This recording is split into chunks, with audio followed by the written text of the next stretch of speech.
Hey guys, it's Card Talker here, and today I'm here with a Prism deck profile. Now, this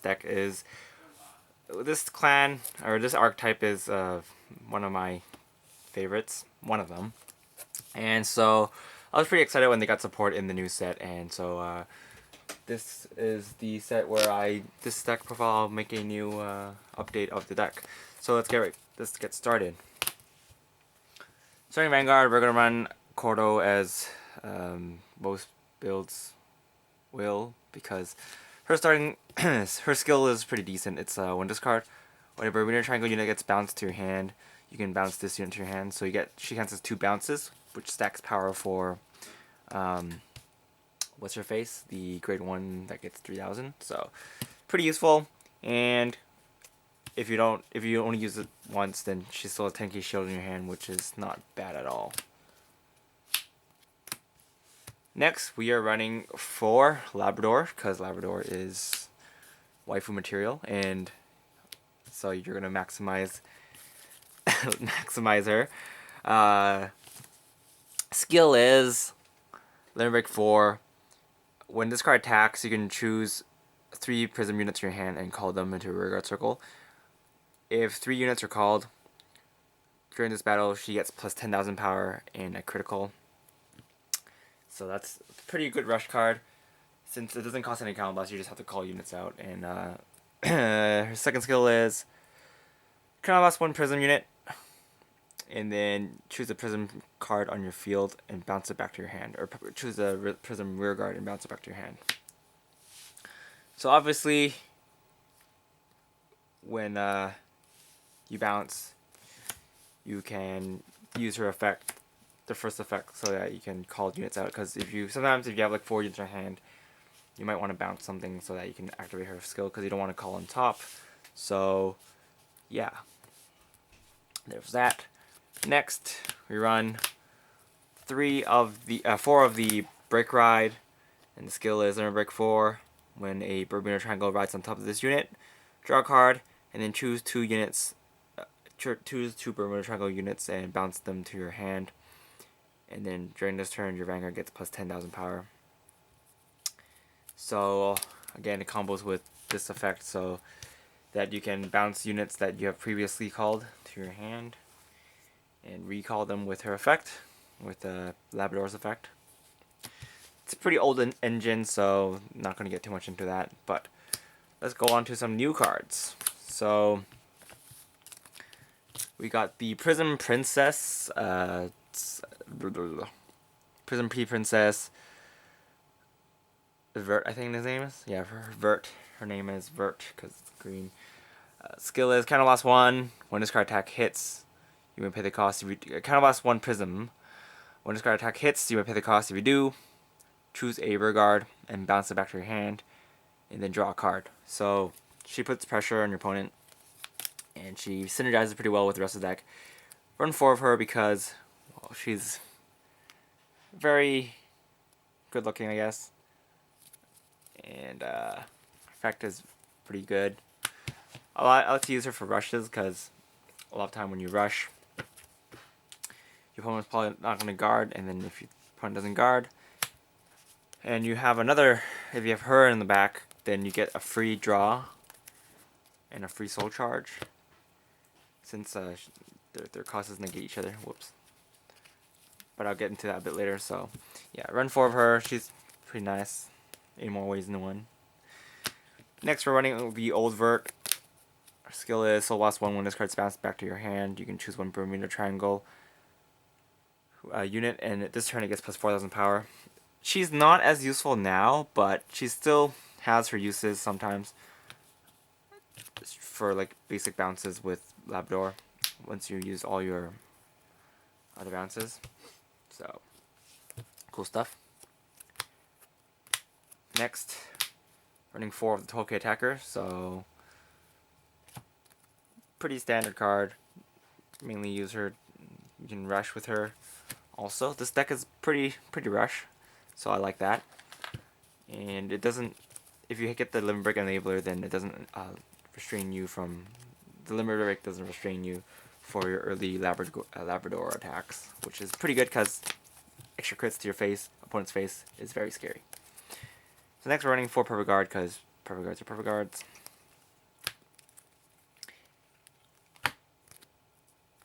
So next we're running 4 Prism P Princess Riette. Whoops, I'm gonna mute my computer. Her skill is, when this card on your rear guard circle is bounced back to your hand while you have a Prism Vanguard, you may counter charge 1, soul charge 1. Counter charge, for you guys don't know, it's when you unflip a damage. And then during that turn you can choose one of your units and it gets plus 4,000 power. And Prism, and this unit cannot be called normal called for the rest of the turn, but you can still superior call it with Labrador's effect. So yeah, most of the time if you're going to use her effect, you're going to call all of them out first, so that you can, for example, you do that and you activate Labrador's effect. You can bounce this, counter charge 1, soul charge 1, give something 4k. Counter charge 1, soul charge 1, give something 4k. Counter charge 1, soul charge 1, give something 4k. And then you can still superior call them with Labrador's effect afterwards. So that's how I use this card. That's probably how a lot of people use it, but in case you guys didn't know, that's how you go about that. And we run 3 Limit Break enablers because you want to get that early Labrador swag. So yeah. Also, if you might want to break ride, or depends on how, you know, what your opponent drive checked last turn.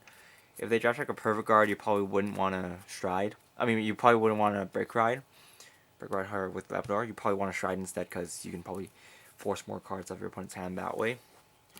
But you know, depends on the situation. But anyway, let's move on. Next, we're running 3 Amrak. So when a Bermuda Triangle rear guard gets bounced back to your hand from a rear guard circle, she gets plus 3k. So she's very powerful with all the other cards in the deck because a lot of things bounce, and whenever you bounce something, you will get power. So a lot of times she will be placed on your rear guard circle or on your rear guard column with not your rear vanguard isn't because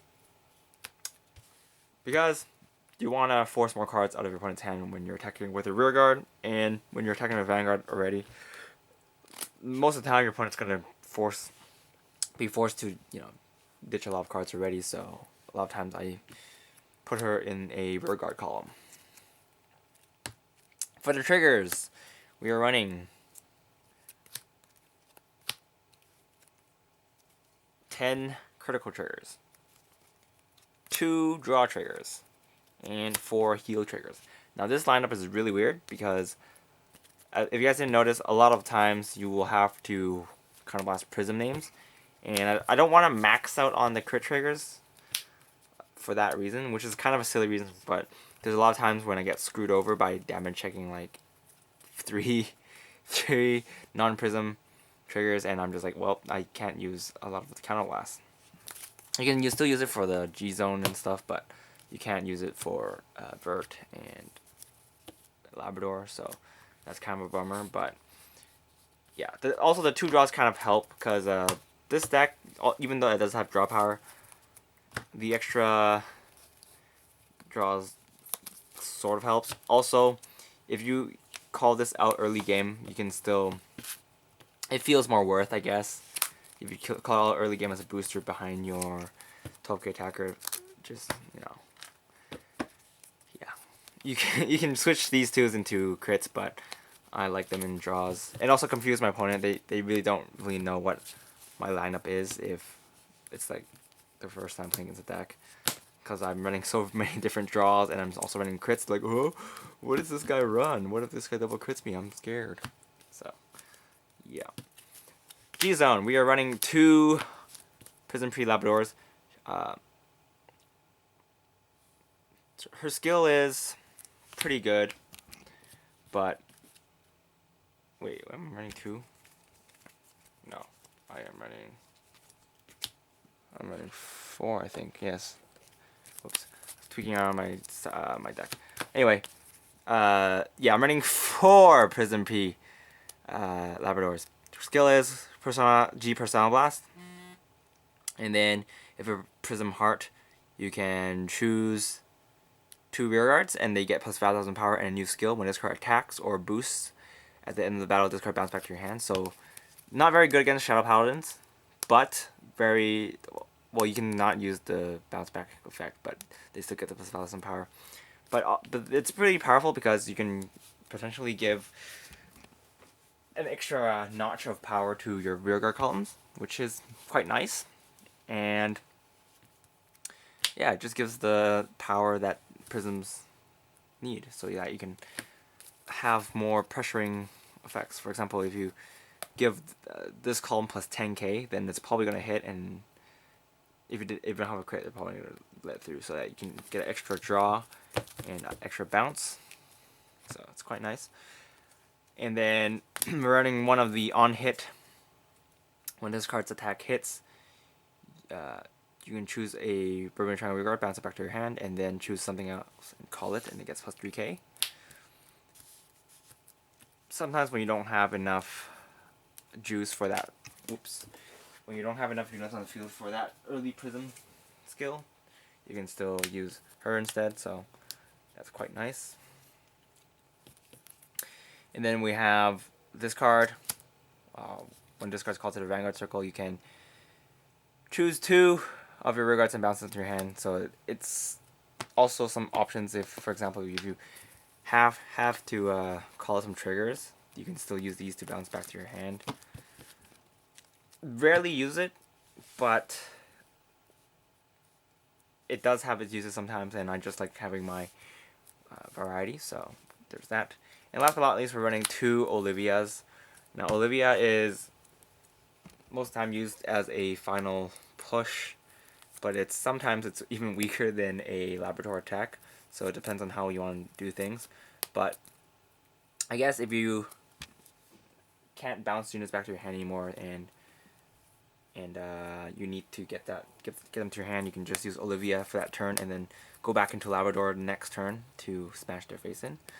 So the Olivia skill is Counter Blast 1, G Persona Blast.